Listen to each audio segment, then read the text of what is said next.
कथा के पंचम दिवस श्री कृष्ण जन्मोत्सव में भाव विभोर हुए श्रद्धालु।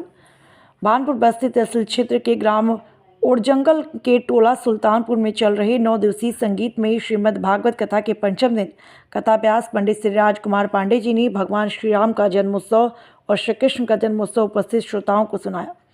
व्यास राजकुमार पांडे जी ने राजा अम्बरीश और दानवीर राक्षस राज बलि की भी कथा सुनाई। भगवान की वामन अवतार का प्रत्यक्ष दर्शन उपस्थित लोगों को हुआ। भगवान के वामन अवतार के रूप में बाल स्वरूप में मनमोहक छवि वाले बालक को देखकर मंत्रमुग्ध हो गए। श्रीमद् भागवत कथा में चौथे दिन कर्मयोगी भगवान श्री कृष्ण का जन्मोत्सव बड़े आनंद और हर्षोल्लास के साथ धूमधाम से मनाया।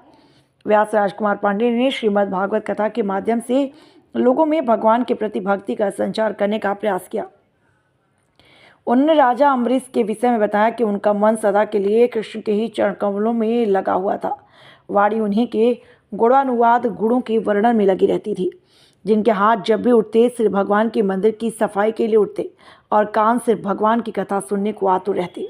उनकी आंखें सदैव हरिमूर्ति दर्शन को प्यासी रहती थीं और अपने शरीर से भक्तों की सेवा में ही लगे रहना चाहते थे। दिखाते हैं इस पूरी खबर को विस्तार पर। इस मौके पर नंदघर आनंद भयो जय कन्हैया लाल जैसे बधाई गीतों पर पूरा पंडाल पीला वस्त्र में भक्त भजन नाचते हुए गाते हुए दिखाई दिए। इस मौके पर आचार्य अभिषेक पांडे अर्पित पांडे के द्वारा वेद मंत्रों के उच्चारण से वातावरण भक्तिमय हुआ। श्रोताओं में मुख्य यजमान कृष्ण नारायण पांडे, सत्यनारायण पांडे आदि लोग मौजूद रहे।